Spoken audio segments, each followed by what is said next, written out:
Nafisa Chishti. I teach history and political science at the law school here. And as I understand, those of you that are law students in Australia don't read a lot of social science, but law students in India do 3 years of social science subjects. So they'll do political science, sociology, history, and so on and so forth. And I teach some of those subjects here. So in today's lecture, we have a very short time to talk about something that could occupy our attention for years and years on end. So as we go in, I want you guys to keep in mind that what you're getting from me is only a very, very small kind of slice of what is a very large and complex picture. So necessarily some of the things that I say today will be simplifying and they will be schematic. And those of you that are interested in thinking about these questions further or knowing more about these questions, there are some readings that I can recommend.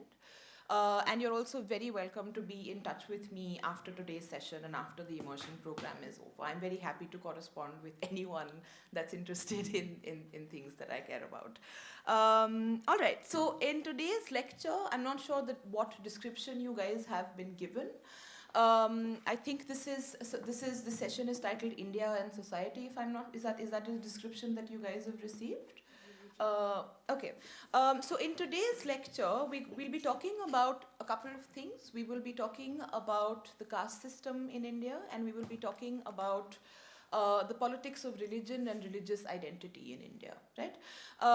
And so the way that I'm going to do this is I'm going to kind of make some preliminary comments on how does one think about India, or more generally, how does one think about a place that is quite different from the place that one comes from, right? So if I was to come to Australia, what are some of the things that I have to keep in mind as I take in the experiences and I sort of try and understand Australia?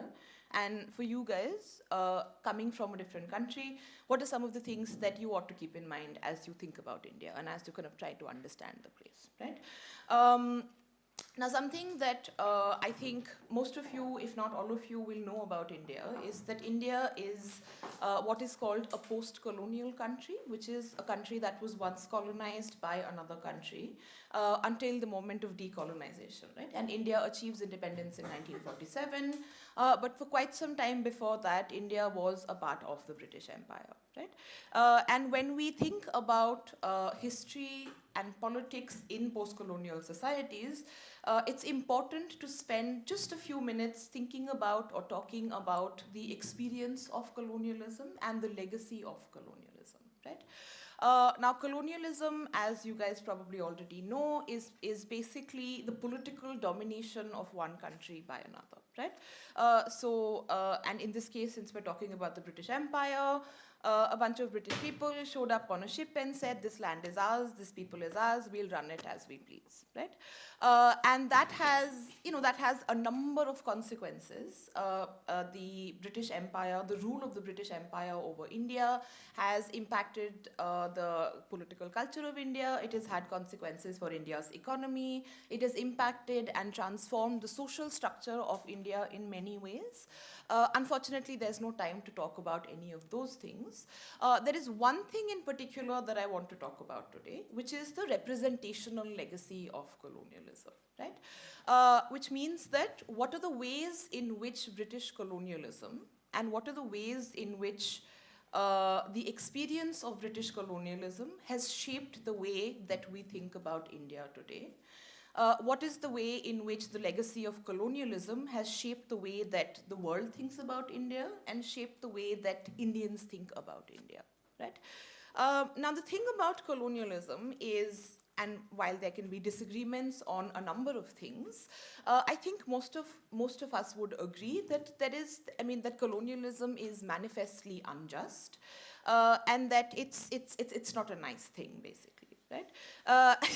Well, yes. If you're giggling, I take it that you agree with me. So the question then is, how do you justify something? How do you legitimize something that is manifestly unjust? Right? Are you guys familiar with the name or the work of John Stuart Mill?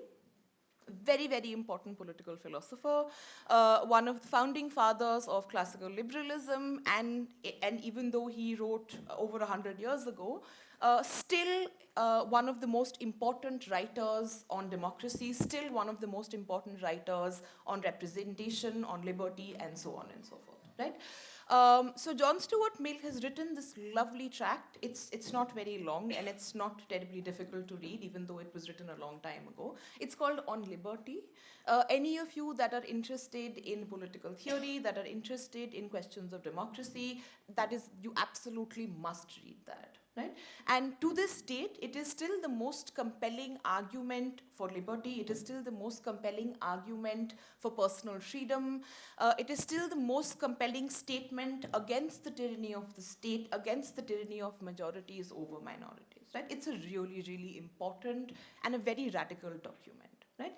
And John Stuart Mill, he spends pages and pages and pages in this document arguing for liberty in every way, shape, and form. Liberty of thought, liberty of religion, liberty of choosing your own conception of what you think is a worthwhile and ethical life, and the liberty to pursue those convictions, right? And yet, as you come to the end of that document, there are a number of exceptions, right? So he starts out by saying these principles that I enunciate are universal, and everybody has equal moral worth, and everybody has the same right, except for women, of course, because women want people, and the colonized, right? The people in the colonies, men and women in the colonies, are exempt from John Stuart Mill's prescriptions on liberty and freedom. Right? So essentially the question that I'm sort of trying to get you guys to think about then is how within the universe of liberal thinking do you justify colonialism? Right? How do you justify something that is unjust? How do you legitimize something that is unjust? Now, the way that this was done by colonial officials, colonial writers, political theorists, people who wrote literature, people who wrote drama, anthropologists, is through what post-colonial theorists call the rule of colonial difference, which sounds fancy, but it really means something very simple, right? Where the argument is that the colonizing races, the British in this case, and the colonized races, we're talking about the countries of India, Pakistan, Bangladesh didn't exist before 1947. So we're talking essentially about the region that is South Asia. And the rule of colonial difference is the argument simply that the colonizers and the colonized are fundamentally and irreducibly different from one another, and that the colonizers are morally, ethically, politically, socially, in every sense superior to than the colonized, right? So one of the enduring legacies of colonialism for the way that India is thought about, or the East in general is thought about, is this fundamental assumption of irreducible difference, right? This assumption that things are done completely differently in the East, that things are done, that the principles on which societies function and the rules of ethical conduct and the rules of government are completely different in the East, right? Now this is what I think, this is a kind of essentialism, right? Or a word that you guys might be more familiar with is this is a stereotype, right? And I think there are obvious problems with this stereotype, right? Now the thing is, and why I say there are obvious problems with this stereotype is quite simply that I think in a very fundamental sense, the basic social processes in any society in a given time period are the same, right? In as much as someone has to grow the food, someone has to distribute the food, someone has to produce all these things that human beings need to survive. There has to be some mechanism for deciding how much of what is to be produced and how it is to be distributed. There has to be a mechanism for reproduction. There has to be social mechanisms for creating new human beings and teaching them the ways of the world and teaching them to fit in with that particular society, right? And for any society to exist, these are things that all societies must do, right? So sort of one way of responding to, one well-meaning way of responding to this kind of assumption of irreducible difference that the East and the West, or colonizer and colonized, or England and Australia, sort of England and India, are fundamentally and irreducibly different from one another, and that the only kind of relationship that can then exist is a relationship of inferiority and power. One well-meaning response to this is to assert similarity, right? Is to assert sameness, that we are essentially the same, that everybody, every person, every society is in a very fundamental sense the same. Right? Now this comes with its own set of problems, right? So on the one hand, what we want to avoid going forward is that assumption of irreducible difference.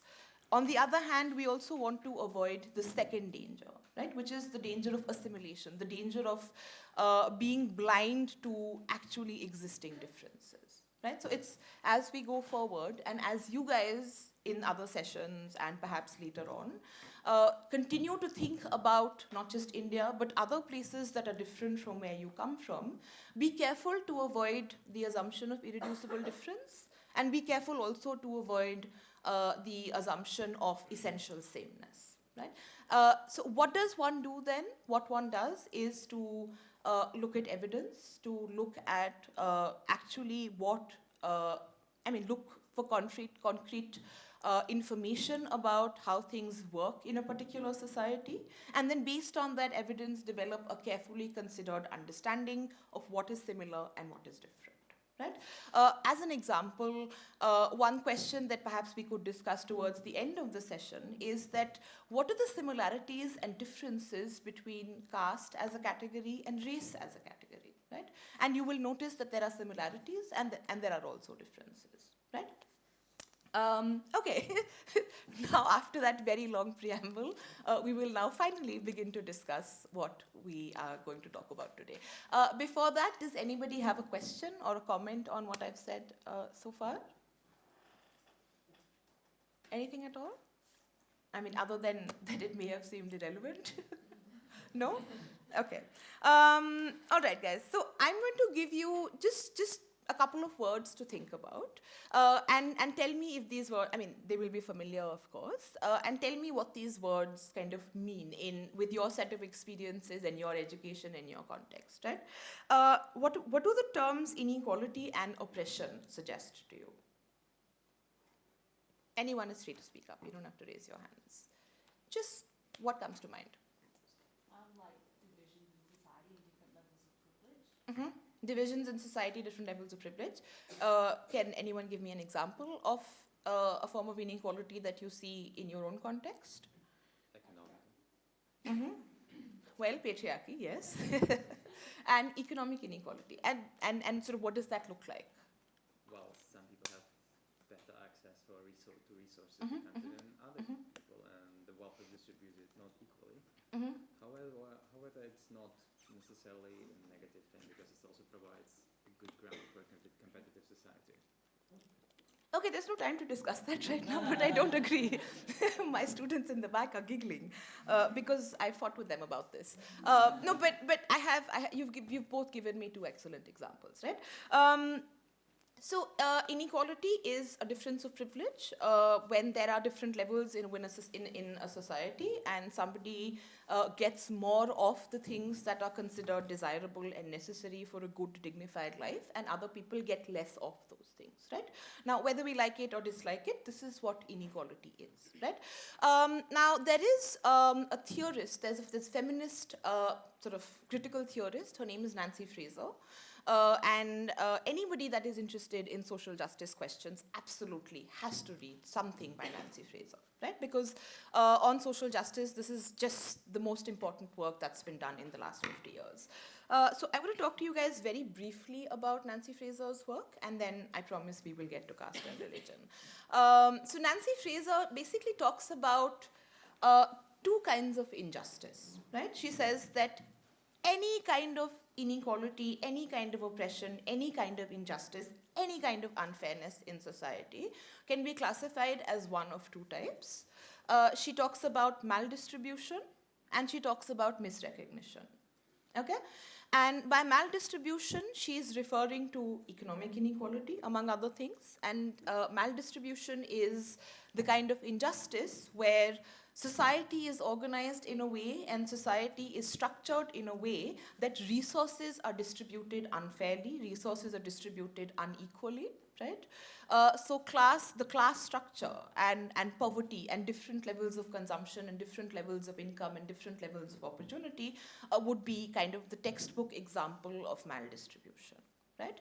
I mean, I asked the group yesterday, but it was only a rhetorical question because I already knew the answer. Australia has a wage gap, right? And I knew that already because everywhere has a wage gap. I mean, it's no surprise. So the wage gap, that because you're a woman with the same capabilities and the same level of education, you would get paid less, that is an example of maldistribution, right? The other kind of injustice that Nancy Fraser talks about is misrecognition. Where if in the first instance we were talking about the way in which the economy is organized and the way in which the political structure is organized, when we are talking about misrecognition, we are talking about the cultural patterns in a particular society, and when in a particular society a group, and let's talk about queer people, or let's talk about LGBTQ people, or people with alternative sexualities and alternative kind of gender lifestyles. When a society is structured in a way, when sort of the patterns of culture and cultural representation are structured in a way that people who do not fit into what is considered normal are humiliated and are excluded and are marginalized, that's what Nancy Fraser calls misrecognition. Right? So if I was to if you were in my class and you were queer and I was to treat you differently because of that, that would be humiliating for you, that would be painful for you, and that would also interfere with your ability to participate in class, it would interfere with your ability to get the best out of your education, right? So that's kind of one example of misrecognition. Right? Broadly, maldistribution has to do with the economy, has to do with things like wealth, property, jobs, opportunities, and so on. Misrecognition has to do with culture, it has to do with questions of dignity and humiliation, it has to do with questions of some communities being valued higher than others, some communities being thought of as normal, and other communities being thought of, other social groups being thought of as deviant or abnormal or sick or dirty in some way. Right? Now, the caste system is a particular kind of a social structure. Right? Do you guys know what a social structure is? Broadly, just the way, what are the broad patterns? What are the broad, how is society organized? Like, how does a particular society decide who does what and who gets what and who is treated how? Right?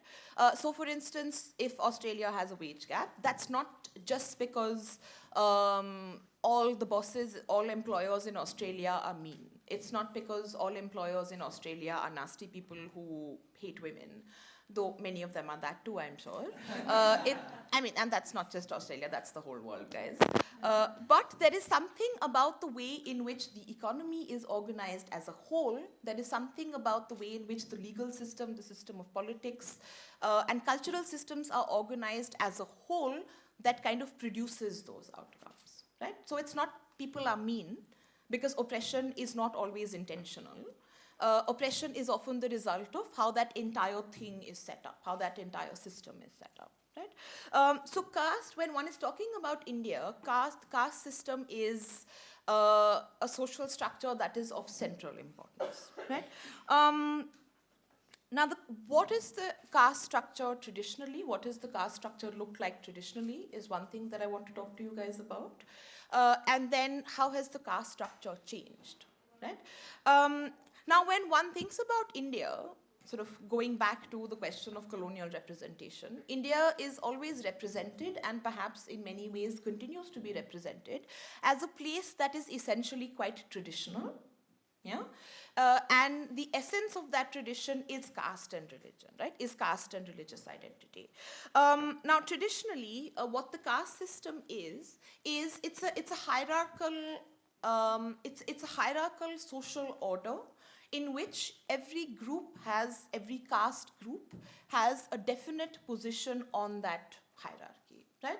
So traditionally, what is called the Sanskrit term for caste is varna, V-A-R-N-A. The term literally means color, and I invite you to start thinking about similarities with race. And there are traditionally in the scriptures 4 varnas, right? There are Brahmins,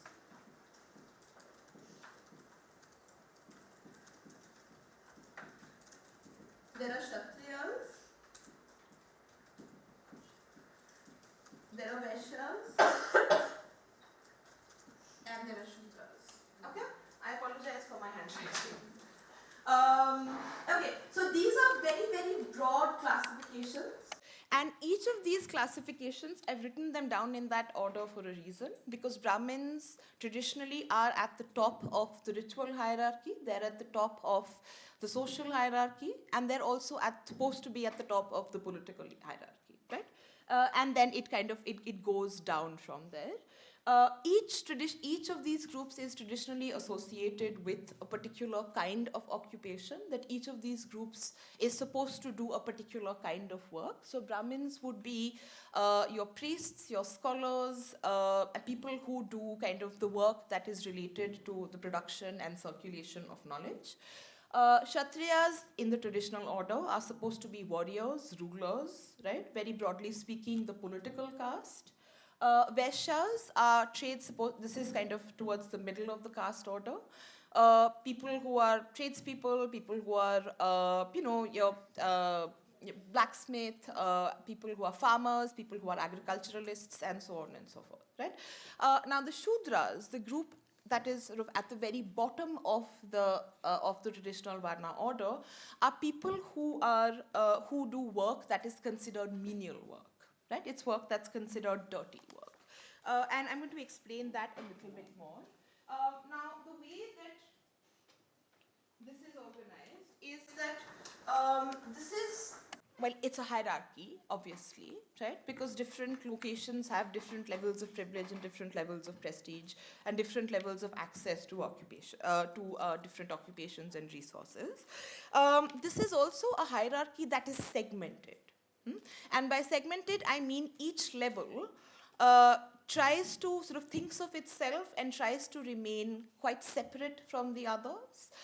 So traditionally, patterns of dress, patterns of speech, dietary practices, traditional occupations that are practiced can be quite different for different caste groups. Okay?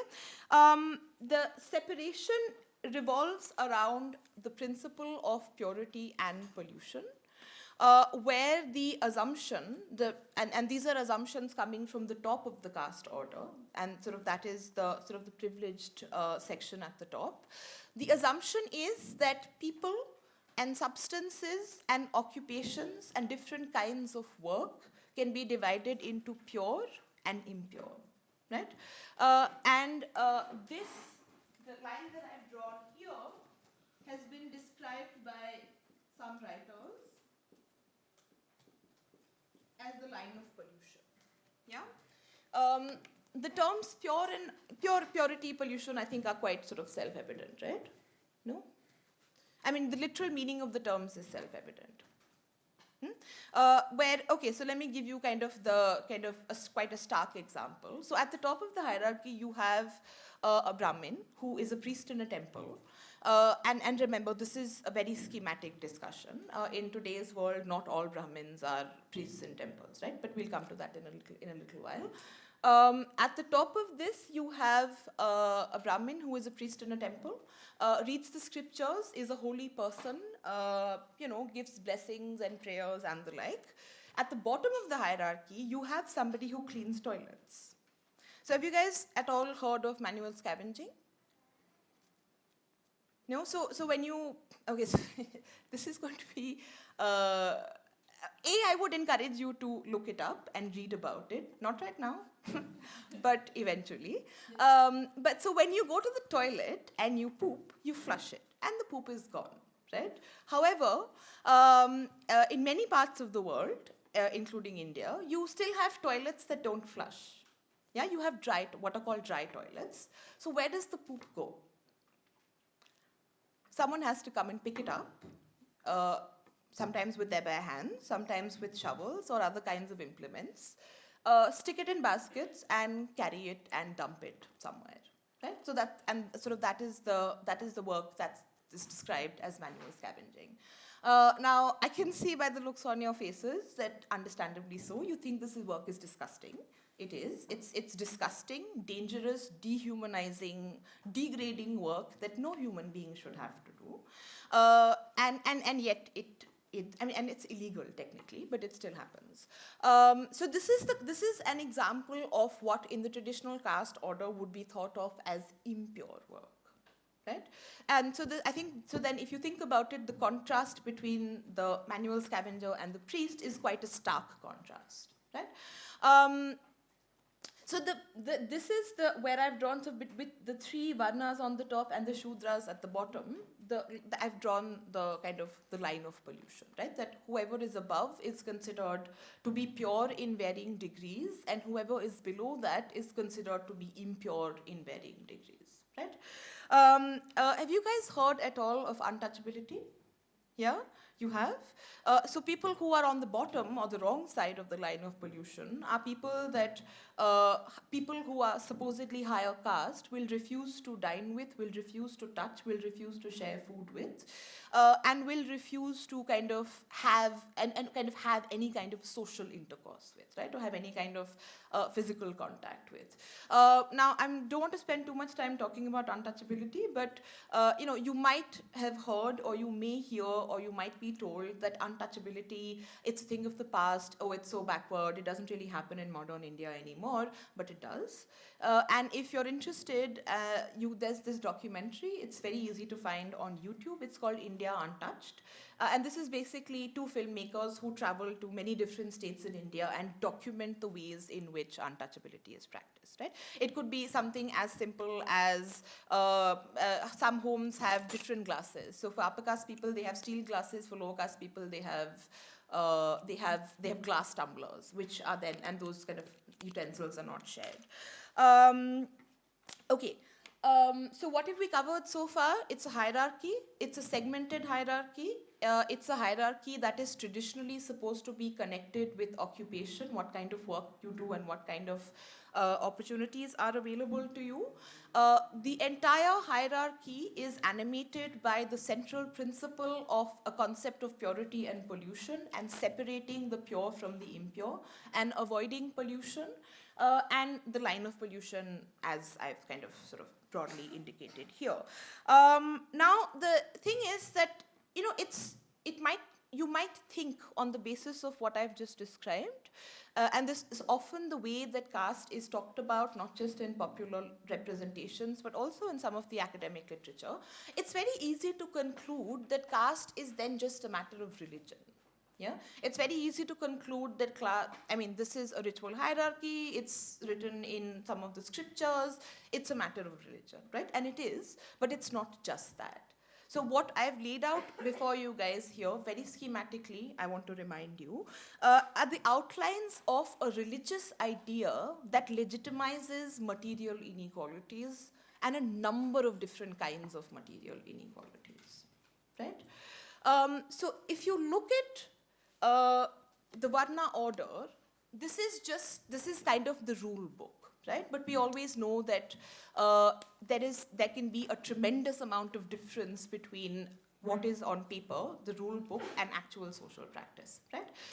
So in actual social practice, it's not Varna that people identify with, but another term, jati, right? Which is the term for caste.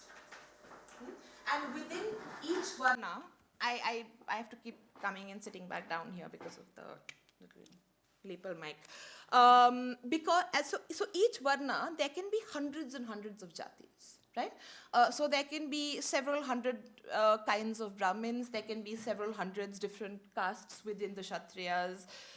And in India, sort of if you're looking at the entire country and the kind of the number of castes that are listed by the government, the exact number escapes me right now, but it numbers in the thousands, right? So the thing about caste is that it's a closed system of stratification. Yeah, stratification means just that there's a hierarchy to how society is organized. And what I mean by describing caste as a system of closed stratification is that there is no possibility of mobility, right? That if you're born a Shudra, and I do now is a good time to kind of talk about this. Shudra is this is the representation of the caste order as represented in Brahmanical texts, right? Texts written by Brahmins. That is the traditionally priests and scholars who are at the top of the caste order. And therefore, this represents the Brahmin view and the Brahmin idea of caste, right? Naturally, if you look at the caste order from the bottom, it will look very different, right? And people will have very different opinions about it. So the term Shudra, it's I don't know how to put it. Like it's an impolite term, and it's a term of humiliation, right? So if I was lower caste, or if someone was lower caste, they would not describe themselves as Shudras. They would use a different term, which is Dalit. Okay, and this is DALIT. This is a term that has come out of social justice movements against caste, and this is kind of a political term. It's a political name that lower caste movements have given. This is a political term that lower caste people have given to themselves, right? And what the term means is broken people, and what they're gesturing at is people who have been oppressed and humiliated and deprived and marginalized for centuries and are therefore broken by that system of oppression, right? So from here on, I'm not going to say Shudra, I'm not going to say lower caste, I'm going to say Dalit, and when I say Dalit, that is what I mean, okay? All right, so if you're born a Dalit, now we return to the point that I was making about caste being a closed system of stratification. If you're born a Dalit, your caste identity is assigned to you at birth, and there is no way that that caste identity can change. Right? So if you're born at the bottom of the social order, that is where you will stay. If you're born at the middle of the social order, that is where you will stay, in terms of caste identity, right?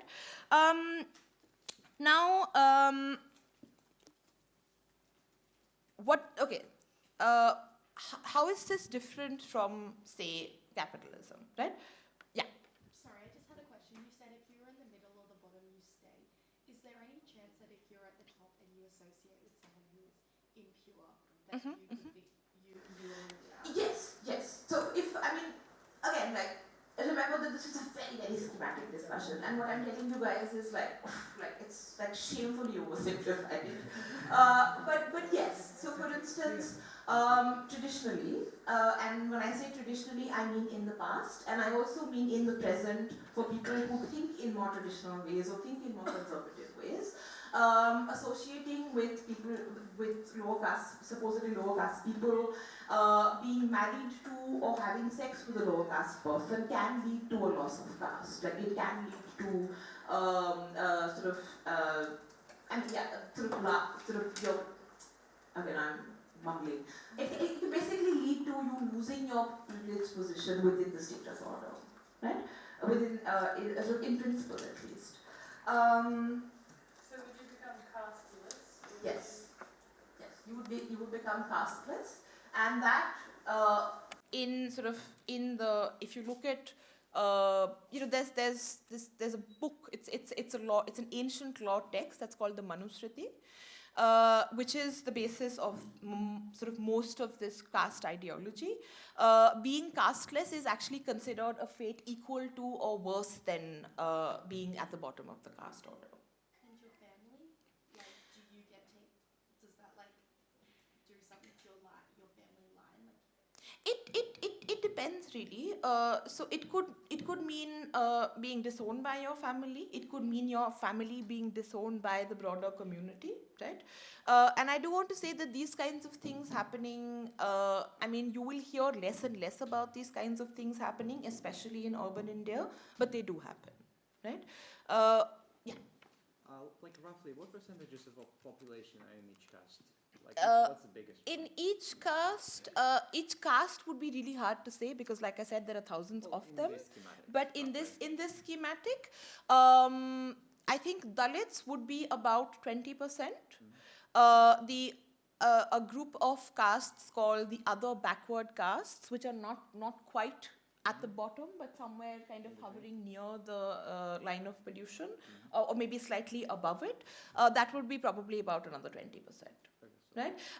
And the thing about this is that it doesn't divide very neatly into majorities and minorities. Right? It's very hard to say.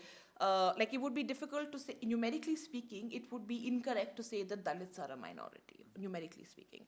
The kind of the language of minorities and majorities is more relevant when we talk about religion. Is there also a sharp income inequality between those groups? I'm coming to that. I'm coming to that. There usually is. Yeah. So does this system only apply to people who like practice or are influenced by Hinduism, or are there like some Christian Indians who... There is every religion in India. Every religion in what used to be South Asia, Pakistan, Bangladesh, Sri Lanka even, has a caste system. So even though in principle Islam does not admit any status distinctions of this kind, Islam has a caste system. Even though Sikhism began as an anti-Brahmanical religion, it began as a kind of social justice movement. Today Sikhism also has a caste system. And wherever, yeah.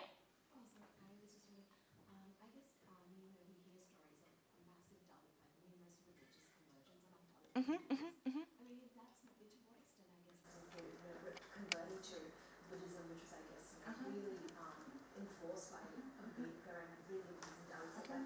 I guess to what extent are these religions, I guess, empowering them to some extent? I think that is an excellent question. And I want to take a moment to answer that, right? So if you return to those two words that we discussed earlier, maldistribution and misrecognition, I think implicitly it's quite clear by now, and I'll talk a little bit more about income inequalities and so on in a bit. It's, I think, quite clear that the caste system produces both kinds of injustice, right? It produces a serious disparity in terms of land, wealth, opportunity, education, healthcare, income, everything. It also produces a tremendous deficit of dignity and self-respect, and it also produces humiliation for people who are at the bottom of the caste order, right? So in what is now the Indian state of Tamil Nadu, you had, in the colonial period, you had a very strong agitation led by Periyar. This gentleman called E.V. Ramaswamy. He's called Periyar, which is the Tamil word for Big Brother. So that movement was called the self-respect movement, right? Because the way that caste is experienced by those who are marginalized by the caste system is not just as income inequality and an inequality of opportunity, but also as a denial of selfhood, also as a very, very humiliating experience, right? So the self-respect movement in Tamil Nadu is a movement that is fighting for recognition in many ways, right? Which would be the kind of justice that you would seek if the injustice that you face is misrecognition, right? B.R. Ambedkar, one of the, I would probably say the most important Dalit leader and the most important anti-caste leader, and also incidentally remembered today as the architect of the Indian Constitution, and I think in large measure responsible for the very egalitarian kind of social justice focus of the Indian Constitution.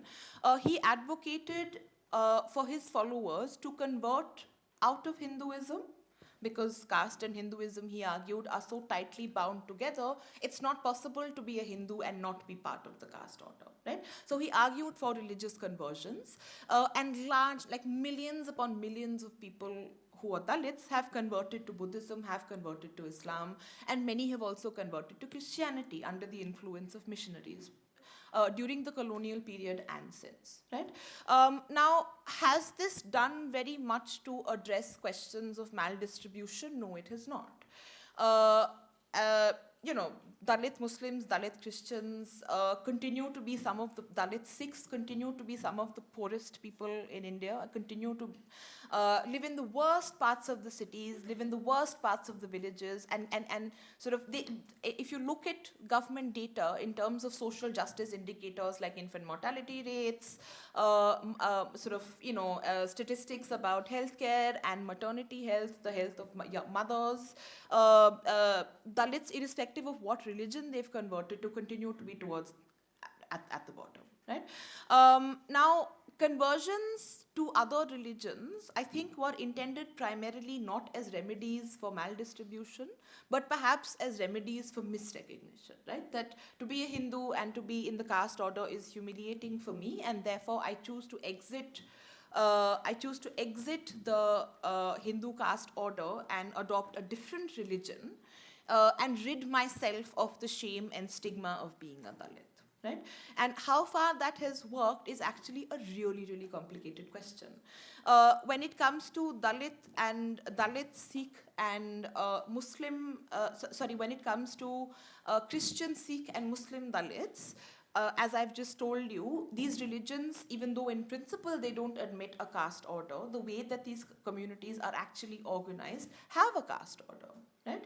And somebody who thinks of themselves as a Sayyid Muslim, which would be the equivalent of the Brahmin, will not marry somebody who is a Dalit Muslim. Right? Now, Buddhism is a slightly different thing. That's I think the as a strategy to correct that deficit of recognition and correct the deficit of respect and social prestige, Buddhism has worked somewhat better than Islam and Christianity and Sikhism. Okay. Any other questions? No? This might sound a bit naive, but I know that India has abolished untouchability, right? Mm-hmm. So if the caste system is like, in essence, not in essence, but like because of like what, like the inequalities that it has brought about is so terrible for like people of India, why doesn't the government just like get rid of it? Or is it so like entrenched in like tradition and culture of India, which is like Basically the essence of the country, that you do need to like preserve that, like. No, I mean, no, but that's an excellent question. It's not naive in the least. I think that okay, so the kind of to answer that question better, I think that question might be answered better after we talk about the kinds of economic inequality that castes produce. So far, we've only talked about culture, we've only talked about misrecognition, we've talked about kind of the ideology of it, but not the actual material existence of caste. But your question, I think you've already answered your question, right? I don't think that there's anything essential to the character of India that requires the preservation of the caste system. I think it's simply that just like any system of inequality and oppression, there are two sides to this. There are people that benefit from the system of oppression, and there are people who pay a heavy price for this, right? So, for instance, if it's a conversation about gender, or if it's a conversation about race, it's clear that there are some people who enjoy gender and racial privileges, and there are people who are denied those gender and racial privileges. And if people who are denied privileges stand up and ask for equal privileges or ask for equal rights, there's bound to be conflict and there's bound to be tension. Right? The people who have privileges don't say, okay, yeah, fine, like, you can have some of my privilege. That doesn't happen. I mean, I wish it did, but it doesn't happen, right? So I think why does the caste system continue to exist in India today is because the caste system is deeply entrenched, not just in culture, but also in the economy, also in the structure of privilege. And opportunity in a number of ways, and people who benefit from it fight to defend it. And people who are disadvantaged by the caste system are also organizing, and they're also organized, and they're also fighting for sort of a greater share of the pie, as it were. Right? Now, the government has done a number of things. There are laws against untouchability, there are laws against caste violence, there are laws against caste discrimination, but I think what that points then to is the limits of how far law can produce social change, right? And how far law can produce social transformation. For that matter, the wage gap is illegal in everywhere, right? But it still exists. Also, like another question, just like following on that, because more Indians now kind of Middle class Indians, I'm assuming middle class Indians, not high, not upper class or like lower class, but like middle class. Like they marry more like intercaste now, so you've got my Oh, Malik right there is shaking his head. He's like, no, I mean, my parents did. So, like, and you know, like, it's just like not something that like I've been brought up with, and I'm being really privileged about that. So like, and a lot of my friends that I know, like they have been like, you know, into caste like marriage and whatever. Okay, so I'm going to ask. So that like so then, are you casteless? Like, do you not know what your caste is? Like, is there like a rising group of Indians that don't have a caste, and then like in a few years, like it just won't be a thing? No. No, that's a number of Okay, so I'm going to ask you a question that is potentially an uncomfortable and personal question. Feel free to not answer if you please, right? So when you say that your parents have had an intercaste marriage, or that you have friends who've had intercaste marriages, do these marriages cross the line of pollution? Or is this one relatively upper caste marrying another not so upper caste? Yeah. Yeah, 100%. Yeah. So. Yeah. Right? So here's the thing, guys. The Central and the question of marriage is really important, and I'm glad that you brought it up, right? Because if a group, if membership of a group determines who you're going to be, and if membership of a group determines what you're going to get, if membership of a group determines your life chances, so to speak, if you are privileged, it stands to reason that you would want to preserve the boundaries of that group. Right? If being upper caste means getting a ton of stuff and getting a head start in life and getting prestige and getting the best jobs and getting the best educational opportunities, then it stands to reason that you would want to preserve the boundaries of that group, right? And how are the boundaries of any group preserved? How are, for instance, racial boundaries preserved? It's by controlling women's sexualities. It's by controlling women's reproductive and sexual choices. So in India, the caste system, the central principle of the caste system is endogamy, that you only marry people of the same caste. If you marry a higher caste, then you're trading up. And I suppose I suppose your parents will be happy about that. But if you marry somebody from a lower caste, especially if it crosses the line of pollution, then your child, as you pointed out earlier, is casteless, right? And that is sort of, if you think about ideologies of racial supremacy. Think about, I'm sure you guys have a right wing in Australia. I mean, like tragically we all do, and they're on the rise. I mean, like if you have white supremacists in Australia, the idea of interracial marriages probably freaks them out. And they probably think that children born in international marriages are abominations, right? So these concerns about racial purity are very similar to these concerns about caste purity and maintaining those boundaries of caste, right? And you guys are nodding. Like maybe after this, you can ask them how their parents would react if they had an intercaste marriage. The answer is they would flip out, is the answer. So I just have just one more thing to say. So while you will increasingly in urban India, while you will have people having friendships perhaps that cross the line of pollution, but marriages are still very, very rare. Marriages that cross the line of pollution are still very rare and statistically insignificant. Yeah. You said another question, which I will respond to a little bit later, which is that are there people in India now who don't know their caste?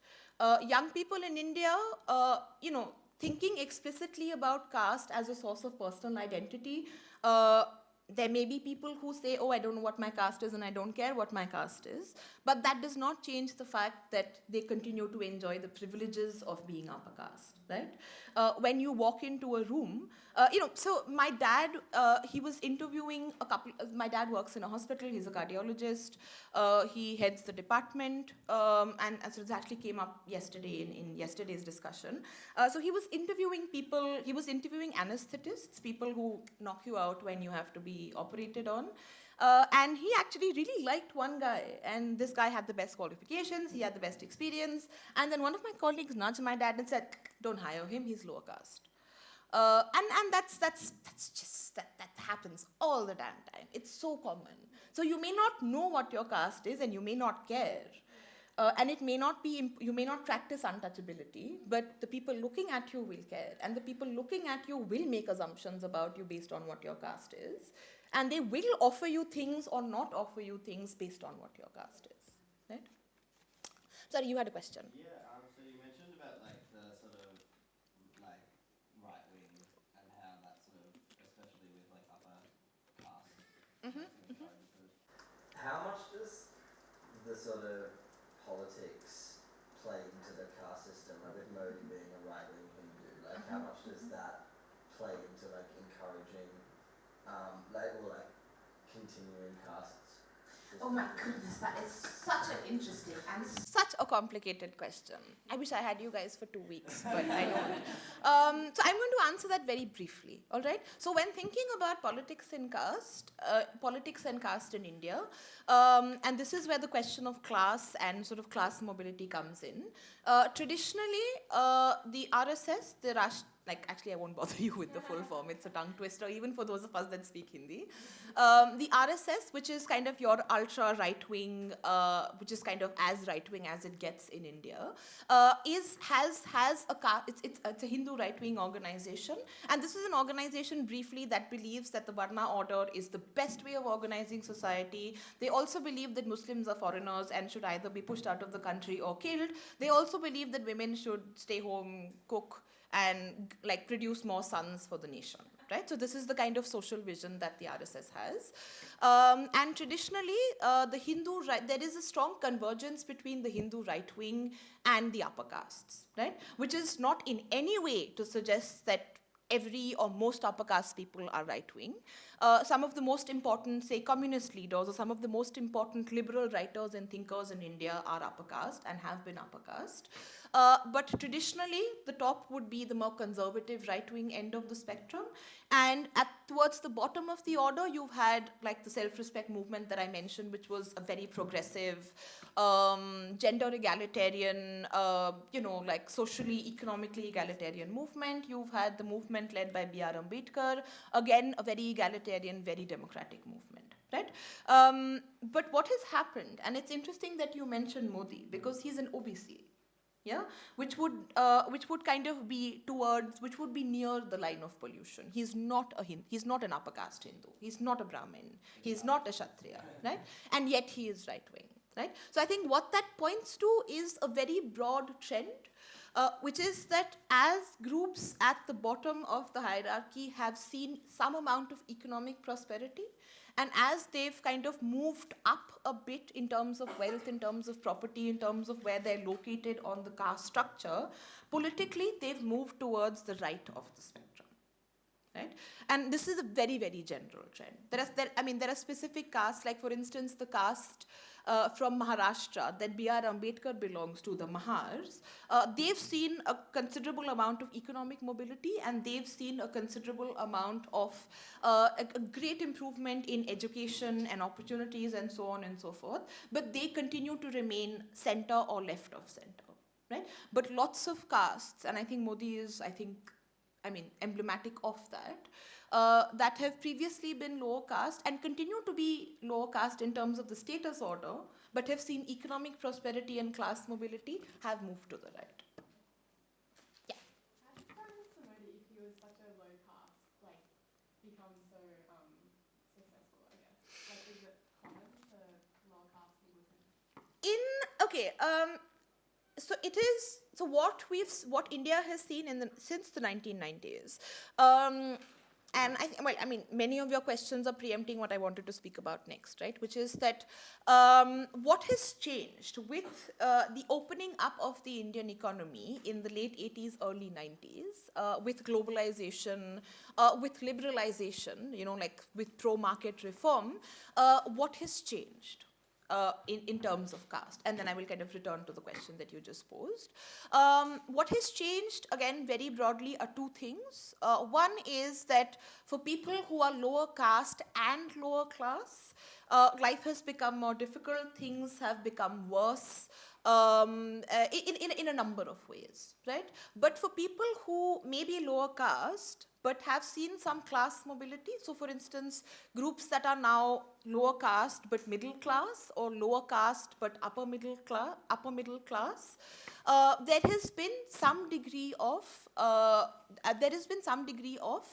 like movement up the ladder, basically, right? And what that has happened, what that has kind of resulted in is in the 90s,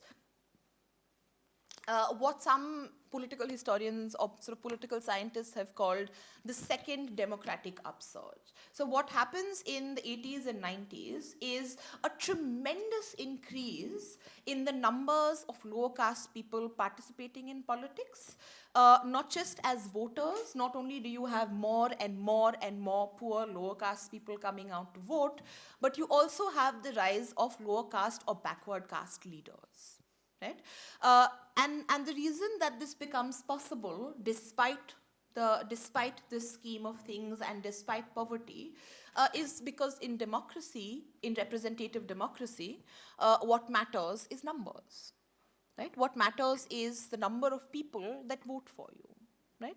And the way that caste identities are organized in India is that and caste plays a very important role in Indian politics also. So what you have is a number of leaders. I mean, you wouldn't know any of them, but you wouldn't know of their names.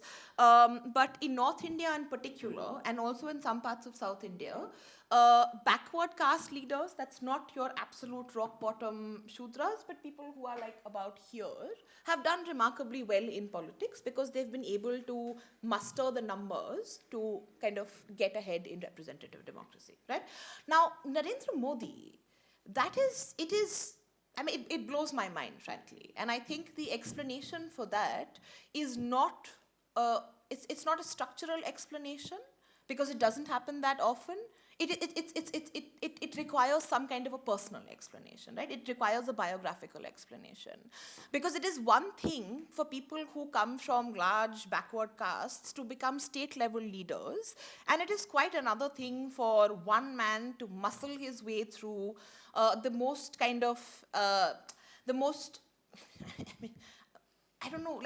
insane right-wing, and the most insane and violent right-wing formation in India, and then muscle his way to the top of the RSS and all the way to becoming Prime Minister.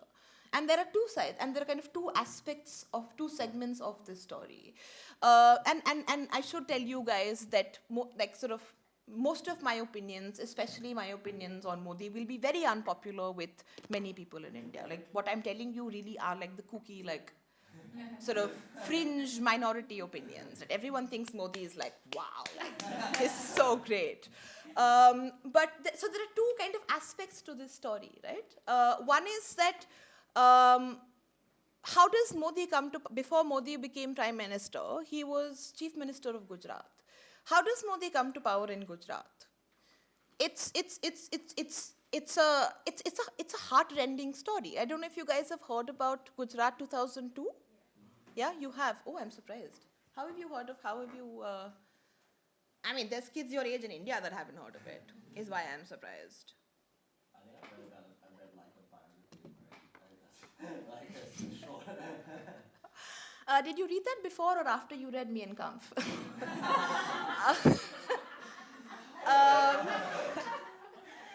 Oh, children, you laugh. Did you know that Mein Kampf sells really well in India? Lots of, and the similarities between the RSS and the Nazis, there's lots of work that's been done on this. And it's work that I would encourage you to read. Anyway, so Gujarat, so he becomes Prime Minister of Gujarat by inflaming communal tensions, and in a time when there is inflation and there is crisis and there is grinding poverty, and notice the similarities with Germany, like post-First World War Germany, you point to a group of people and say, these are the people that are taking your jobs, these are the people that are causing everything, all you have to do is get rid of them, and Germany will be great again. All you have to do is get rid of them, and India will be great again, right?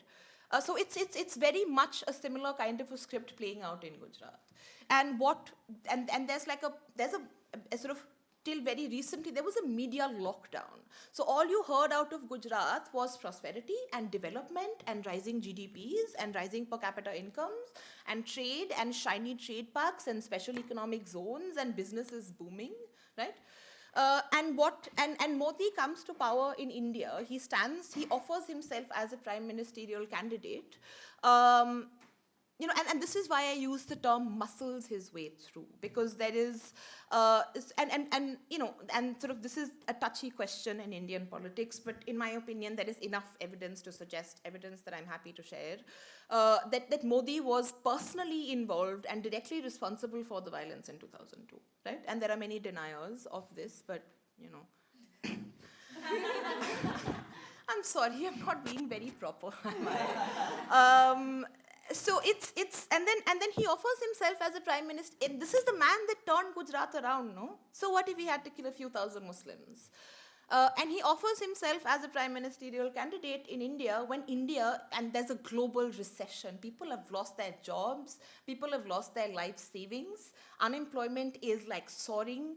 And forget about the poor people, forget about Dalits. You have middle class kids who've spent a fortune on their education and can't get jobs. So there's an economic crisis. And what happens in the history of the world, it's happened in Italy, it's happened in Germany most famously, it's happening in other parts of the world. When you have an economic crisis that a political system is unable to solve, you have what one person has called the aestheticization of politics. You make politics about something else. You make it about religion, you make it about culture, you make it about defending your great country. You make it about the history of India, and you make it about the greatness of America, which is being ruined by Muslims and immigrants respectively. And then you kind of unleash violence to distract from kind of the essential facts of what is happening. Right? Again, like this is a very schematic answer to sort of a very kind of that's a very perceptive question. So, but that's all we have time for now, as far as the answer to that question goes. Are there any other questions? Yeah. One second, can I just look at the time? We have time. Yeah. Okay. There's a couple more things I want to say, and then. I was reading in here about in-depth British colonialism and the whole caste system. The author said it was a lot more fluid and the divisions. Was this Nicholas Dobbs? I don't know. Who was this? Shashi Tharoor. Oh right. Yeah. He's like the low rent Nicholas Dobbs of India. Anyway.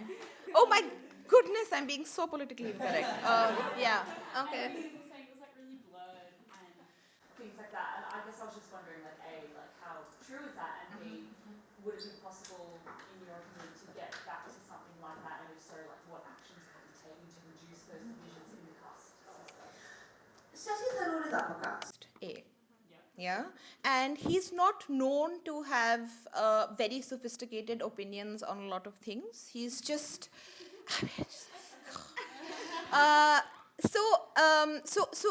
sort of as a counterpoise to the Shashi Tharoor kind of argument, I think there's a grain of truth there, in as much as anthropologists like Nicholas Dirks, Bernard Cohn, they've argued that the caste system in some ways is more, it becomes more kind of regimented, and it becomes more rigid in the colonial period, right? Because the British come to India with this preconceived notion of what India is, and then they try to make India into that place, right? They come here thinking, oh, Indians are traditional, they live by their scriptures, and the caste system is absolutely important. So when we take the census, we must count everybody and kind of place them in a caste, right? So in a way, that does transform caste in some ways, right?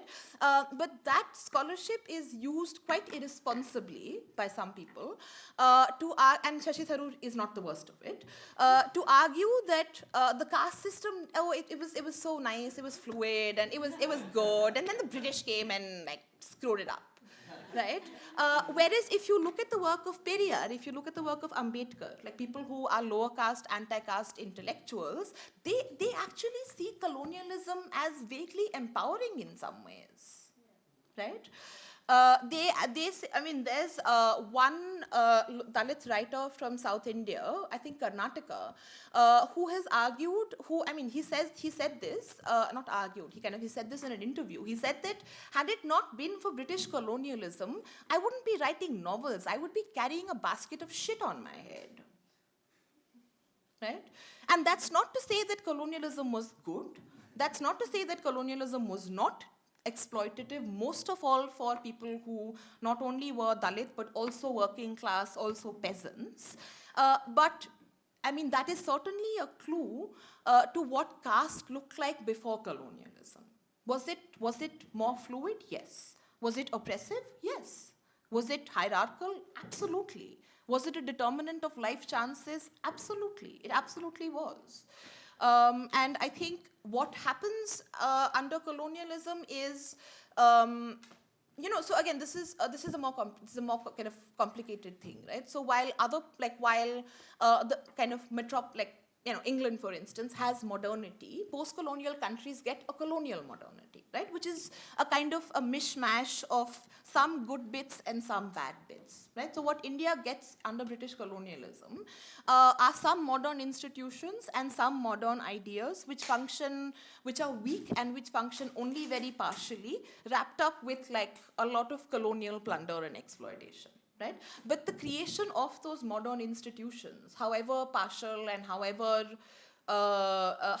weak, did allow some people, like B.R. Ambedkar, to learn to read and to get an education, and then to develop and sort of develop the most important kind of conceptualization and theorization of the caste system in India. Right?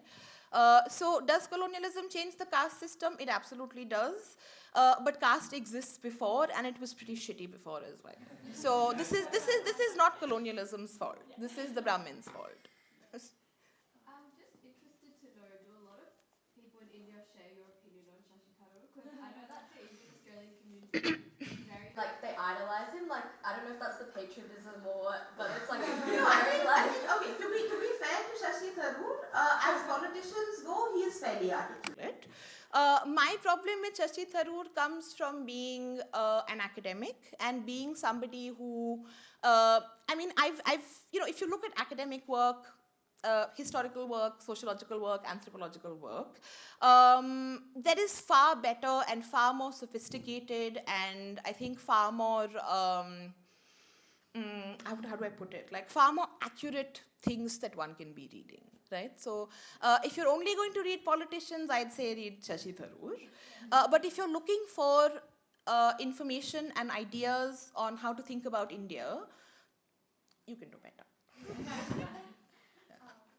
Alright, this might be like totally not legit, but I did have a question. With the rise of like capitalism and consumerism and like liberalization, globalization, has there been like not a reshuffling, but like a reshuffling of like the privilege in the caste system where you see like the Vaishya caste, like the merchant class, rising above the Brahmins because like money rules, like more than like scriptures do, at least today. So here's the thing. If we think of class as a status order in the Weberian sense, let's just think of it as a status order as different from a class order, right?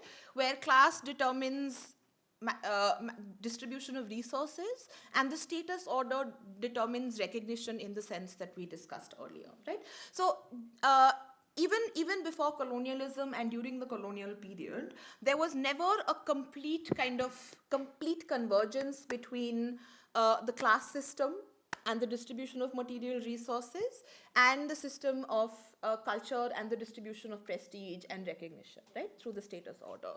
So for instance, a poor Brahmin would be very respected, would be sort of welcomed into people's homes and would be venerated almost, but would still be poor, right? So what has happened with the also now that the kind of the transition to capitalism in India is a more complicated question, right? In the sense that there's a debate. Is it really capitalism when 75% of your population still continues to live off agriculture, which is only I can't remember the number now, but it's only like a very, very small part of the GDP. How capitalist is this country really, right? But we'll set aside that question for now because broadly speaking, India is now a capitalist country, right? So what has happened with capitalism is that divergence, kind of the tradition, actually not divergence, the traditional fit between the class order and the status order has been loosened, right? And there is a greater divergence now between the material order and the status order, right?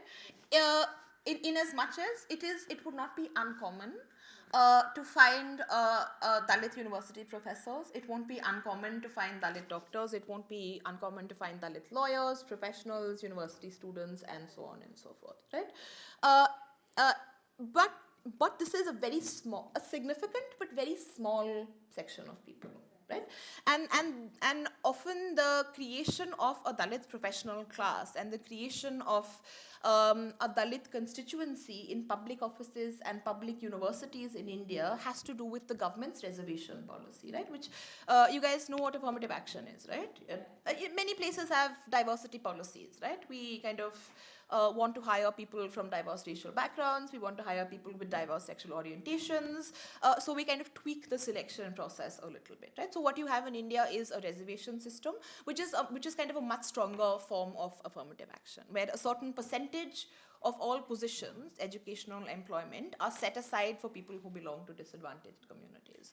So it's because of reservations, I think. Reservations has been poorly implemented, very poorly implemented, and yet I think it's because of reservation that you have this, right? Now, having said that, and there is now a Dalit middle class. There's absolutely no doubt about that, and a significant Dalit middle class. That being said, if you look at the numbers, the people who are working class, the people who are peddlers, someone walking around with a basket of oranges selling them for 10 rupees, people working in factories, people working in unorganized factories, people working in the fields, growing food, caring for animals, many of them will still be Dalit, right? So there's been some reshuffling, basically what I'm trying to say, but the top of the class order is still predominantly upper caste, and the bottom of the class order is still is kind of lower caste, right? And something that I actually mentioned in yesterday's discussion. So capitalism is a system, it's an open system of stratification, right? Where you're born working class, but the chances of you becoming a capitalist or becoming a business owner or becoming a middle class person are low, but it's possible in principle, right? Unlike the caste system, where social mobility is in principle not admitted, right? So there is that kind of mobility, right? But changing your location on the class order will still not change your caste location, will still not change your caste identity, right? Let me see if I can pronounce this correctly today. I kept saying it wrong yesterday. So all countries have chambers of commerce, right? All countries have, I don't know, what is it called in Australia? In India, we have, what is it called? What is FICCI, right? Basically, I mean, how do I put this? They're just like, organizations of business owners, right? Usually large business owners, right? Rich people's clubs is what I really wanted to say. So in India, you actually have a Dalit Chamber of Commerce. Yeah. So, and when you look at the members of this, they are billionaires. They're not poor Dalits toiling in the field. They are billionaires. They could give all of us jobs 5 times over. and yet they felt compelled, and I'm sort of trying to find that essay for the other group, and I'll try and find it and circulate it to you guys as well if you're interested. They feel compelled to have a separate chamber of commerce. So their class privilege is immeasurable. Their class privilege and access to money and resources and political power is probably quite considerable and quite significant, right? And yet, the idea that money or the market acts as a solvent for these traditional identities clearly doesn't seem to be happening. I think it's very similar to also race, right? Where you have people from I guess India or Asian countries living in Australia who are really, really rich, but then they have their own, separate groups of an Indian trading organization or something like that. I think it's kind of similar to that, except you don't have the caste system attached to that. You more have. Oh you absolutely have the caste. You absolutely, so Ambedkar, I love Ambedkar because he had, apart from the fact that he was a really important leader and he was also quite gender egalitarian, I might add, he has a lot of one-liners, like excellent one-liners. So he says wherever Indians go, they take the caste system with them, right? So in the Indian diaspora, caste is not talked about, but caste is present, right? Caste is absolutely present. Where I live in Singapore, we've got like a Marwari Mitra Mandal. Like, that's just in That's essence, caste. That's caste. That's all That caste. absolutely And it is took me a caste. very long time to understand it. It was caste. Now, the thing about caste, guys, is the same as any other system of oppression, right? Which is that those who are privileged are not marked by caste, right? The Brahmin can walk around saying, oh, well, I don't believe in caste, and like, caste is so last season, and that's so like 1885. But for those who are disadvantaged, I think a parallel is I think it's easier for a man to not care about gender than it is for a woman, right? And I think it's easier for men to be unaware of the privilege that comes with being a man. As opposed for women, right? Male privilege is not something that I can afford to not see, right? If you can afford to not see it, it's probably because you have it, right? It's the exact same thing with caste. So if someone says, I don't care about caste, they're either upper caste or they're an Ambedkarite, basically. Okay, more questions? Anyone? Just a question. So you said that there are reservations for certain disadvantaged castes. Does that not seem to suggest that they do want to create equality? I don't know, like in Australia, there's like the rural and like women. There are special opportunities for them, which seems to be trying to counter. Yeah, absolutely. Like, problems. And although it hasn't, like it still is an issue.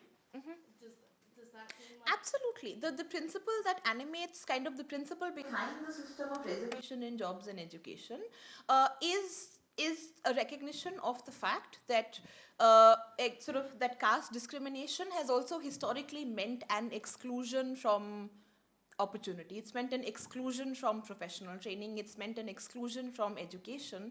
And reservation is absolutely an attempt by the government to remedy that and kind of gap in educational opportunity.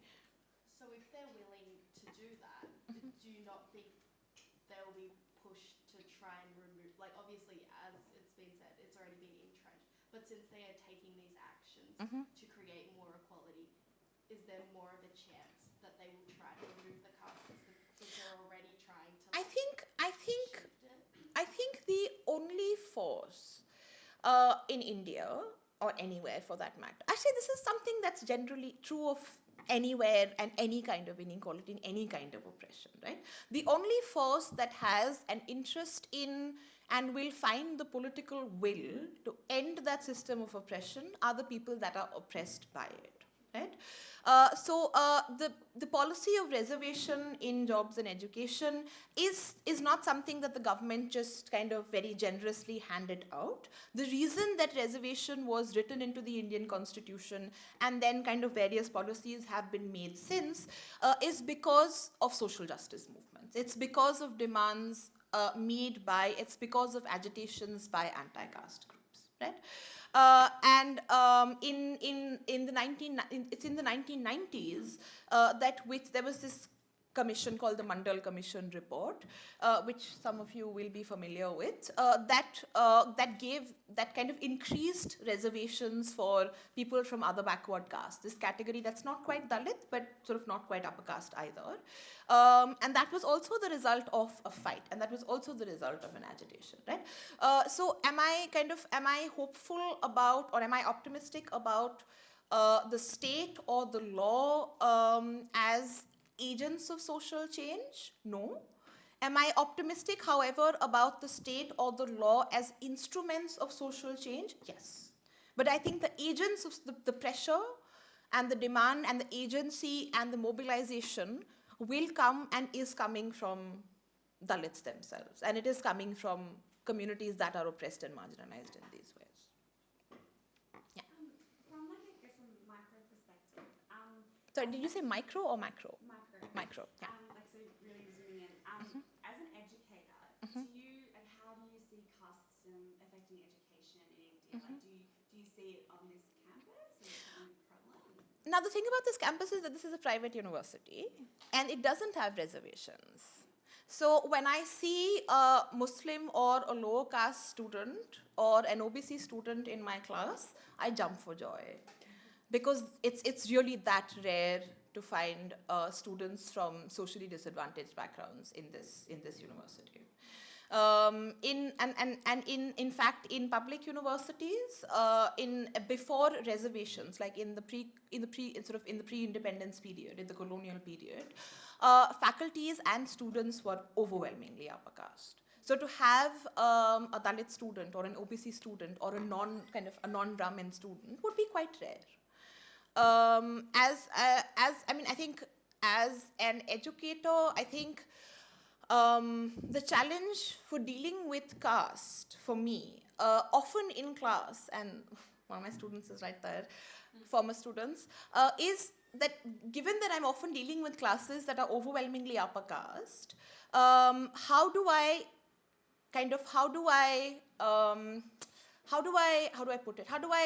encourage them and in fact push them to think about their privilege and to think about their privilege critically without hurting them or without upsetting them, right? Like how do I push you to think about the fact that you're not special and you're not, like, you didn't get these marks and you didn't do well in school because you're so special. You did well because you had a head start, you had a leg up in terms of a number of different kinds of privileges, often class privilege as well. How do I do that without antagonizing you? And how do I do that without attacking you, in a sense? I don't know if I am particularly successful at that. That you'll have to ask Maulik that. But that's something that is true not just of caste, but also of the other thing is that irrespective of other kinds of categories, the classrooms are entirely homogeneous in terms of class location, right? Everybody is middle class or above. So that given that, by definition, there cannot be poor people in a private university or even in a public university, how do you then think about the question of class, right? That's also an sort of additional complexity. And then the good thing about the classrooms here is that in terms of gender, they're quite evenly kind of this thing, right? So some of the most animated discussions happen on questions of gender. Yeah. The short answer to your question is, how do you get students to think about their privilege without feeling antagonized and without feeling like I don't like them, basically, because I do a lot. Yeah. What do you mean that the most animated discussions you have are about gender? Like, is that because a lot of people believe that, like, it's a bit overrated, like the whole? Oh no, I think the most animated conversations I have about gender is because the people who are oppressed, women or trans students or queer students, are present in large numbers to argue for themselves. Yeah. Right? So if I'm talking to a class that's entirely upper caste, there is no student there who will say, but have you tried looking at it from the other side of privilege, right?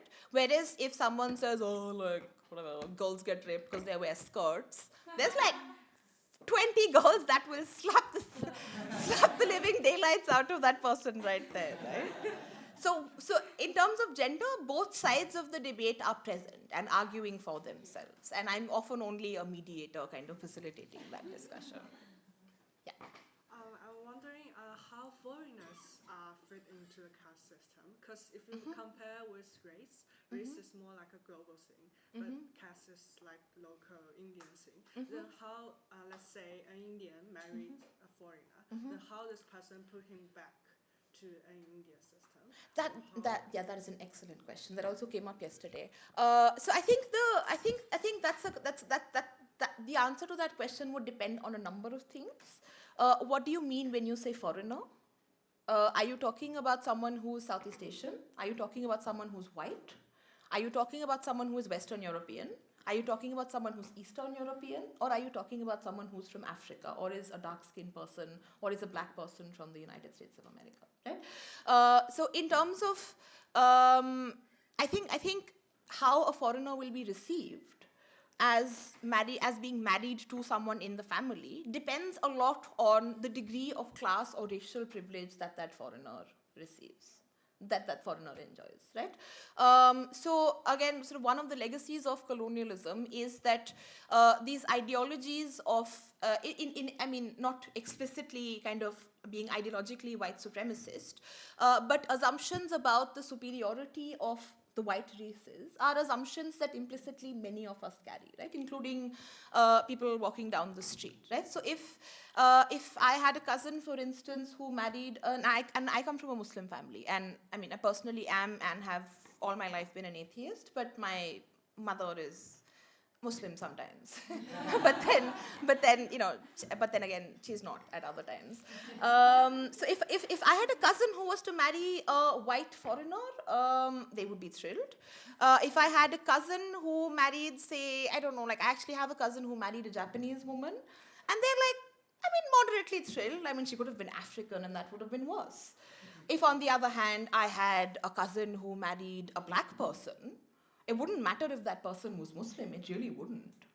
Because that order of racial hierarchy is present in people's common sense here as well. In fact, I don't know if you guys have, I mean, if this at all came to your attention, but there's a lot of African students that come to India. Then there's a lot of African students from Kenya and Zambia and Zimbabwe especially who come to study here, right? And some of them face really terrible racist violence. So, yeah. How will a foreigner be treated? Depends on what kind of foreigner you are. If on the other hand you're like an African person and you're the son of a diplomat, you know, I mean, you'll be fine. I mean, as long as it's obvious to the people that you're approaching, if you're sort of coming in an embassy car, you'll be fine. You'll be fine. Yeah. I'm sorry, I still don't understand how you tell the difference between castes. Like you said, if you saw a lower caste person in your class, but like they don't physically, like, is it on? No. Do you Names. Like I don't like. That's something I should have suggested earlier. That there are no kind of, like, unlike race where there can be physical markers, and of course, like, physical markers are never a reliable indication to race, and race itself is a complicated category because it's not a biological category at all. What if you're a very light-skinned African person? Like, what's that actor? The Prison Break guy, Wentworth Miller. He's black. I mean, he has one black parent. Doesn't look like it at all, right? But, I mean, setting that aside, with race, there can be some physical markers where you can make assumptions about a person's race. With caste, it usually comes down to the name. It usually comes down to the caste name, right? Now, you might think that, and this is a question that came up yesterday, why can't people just change their names? And people do, but then if you have a generic surname, people will automatically assume that you're lower caste, right? So, for instance, Kumar, Kumar, it's not a caste name. It's just a name. It's just a whatever. Is one of you here a Kumar? My dad's last name's Kumar. Okay. I mean, yeah, okay. But Kumar could be anything, right? You could be middle caste, you could be upper caste, you could be lower caste. And if it's not already evident from your name, people will ask you.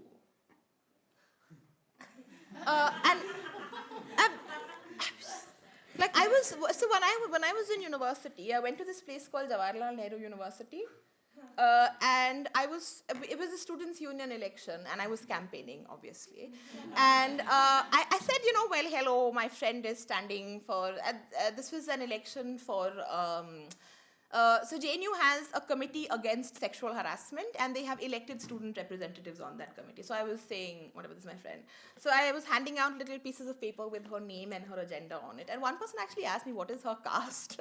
I was like, that's not relevant. Give me back my piece of paper. Please don't vote for my friend. But caste is identity, caste is kinship, and it's very difficult to get away from. Is it like asking someone their age though? Like, is it rude to ask? I would think it's rude, Yeah. but I mean, asking someone their age it's not such a big deal in India. I can tell you I'm 32. But But very offended if you ask their age. oh, they do. Yeah. Oh, okay. I feel like some older, I don't know. If you ask their age, like it's a Oh, the conceits of youth. Okay. No, yeah, I would think that that's an impolite question, but many people don't. Many people just think it's a matter of fact question. It's like asking someone like, oh, where are you originally from? Kind of. But like, Yeah, not really. yeah. More like, because everyone is from India, it's like not as bad. It's yeah. like, Is it kind of like asking for their blood type? I don't know. No, it's basically like asking, so what kind of a person are you? And what are the assumptions that I should make about your intelligence, your capabilities, your family, and so on and so forth, right? It's so kind of in Hindi, what you would ask is, tum kaun ho, right? Which literally translates as, who are you, right? Yeah. Did I see you raising your hand earlier? No, I think you might have answered. Did someone ask whether you could change your name to an upper caste? Technically you could change your name to anything, but then but then caste is also kinship, right? Caste is your family. Then would you then stop seeing your parents? Would you stop hanging out with your cousins? Would you stop calling your grandparents? Would you disown your nieces and nephews? Right? It's not just a name. It's also an identity. It's also how you're perceived. It's also your entire family, right? Your entire kind of, and I mean, this is not to essentialize or anything, but in India, I think extended families continue to be more important than in some other places. But like in a sort of like a job interview environment, they wouldn't have any idea what your family history is. Would that be correct? So Oh no, there was actually an experiment done recently, and I should. If you guys are interested in anything that I mentioned today, write it to me and I will share it with you. There was an experiment done by a social justice group where it wasn't an experiment in as much as it wasn't very rigorously designed, but it was just like a let's see what happens, where they sent out the same curriculum vitae, the same resume, with exact same resume, with different caste names to different employers. And the ones that had identifiably lower caste names had a 40% less chance of getting a call back. No, but like if you change your name and then apply, so they have no real mean of distinguishing. they would have to But- trace your history. Your family. Oh no! If you change your name and apply, wouldn't they look at your school certificates and your university certificates? So unless you change your name on your university certificates as well, they would not. So complicated. Complicated. Doable.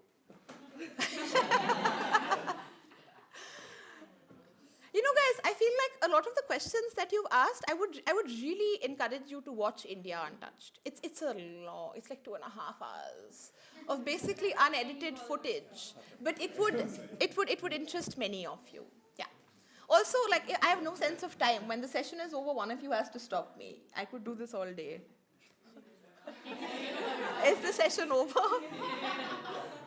Okay, we'll take a couple of more questions and then we can stop. Yeah, I'll be quick about it. Yeah. I could be so wrong, so correct me if I'm wrong, but in in Hinduism, untouchables and like a pollution line, isn't that associated with like the feet? Mm-hmm. Yeah. And yet, when I know a common Indian greeting when you go, and particularly when you're greeting older people, you bend down to touch their feet. Is there like a correlation between that? I don't think so. So what you're suggesting to is, so you know how sort of different cultures have different theories of origin, right? Christianity and Islam actually have very similar theories of divine creation. Like God said, "Let there be light," and like all the world was, right? So the kind of sort of like one version of that in Hindu scripture is that there was a primordial being, like a divine being, and different castes emerged from different parts of the body, right?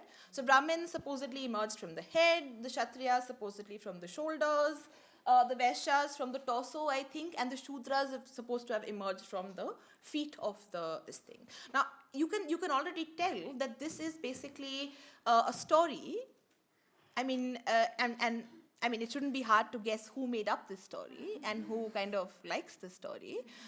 This is a story meant to give some kind of a divine or religious justification to the fact that Shudras are supposed to be at the bottom of the caste order. Is there a connection between that and touching older people's feet as a mark of respect? I don't think so.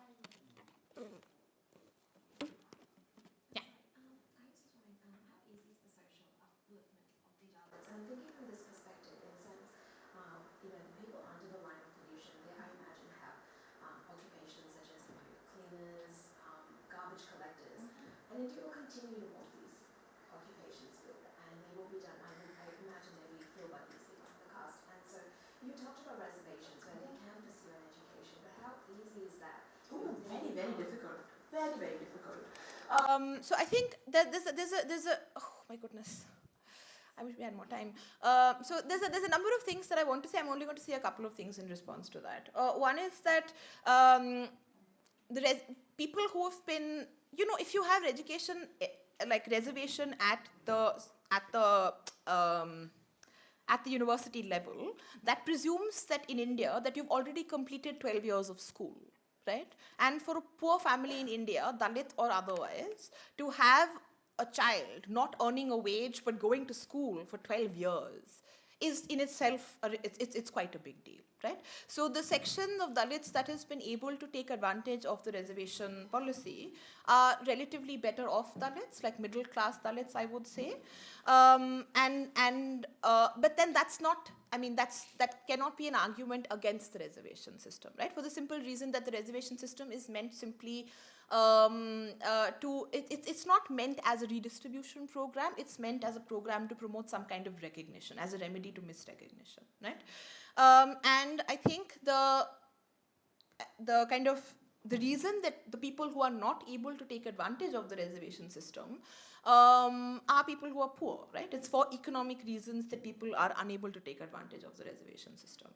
And so then sort of the gist of it is that if, as earlier I suggested, the caste system produces maldistribution and misrecognition, what you would require then is a social justice strategy that combines some redistributive programs with some programs for recognition, right? And what those redistributive programs would be, what those redistributive programs might look like, again, it's a complicated question. Because after the 1990s, what you have in India is the decline of the welfare state, and with pro-market reforms, you have a decline in social spending, and you have a serious decline in spending on education and healthcare. So in terms of state redistributive policies, things are not looking good in India at the moment.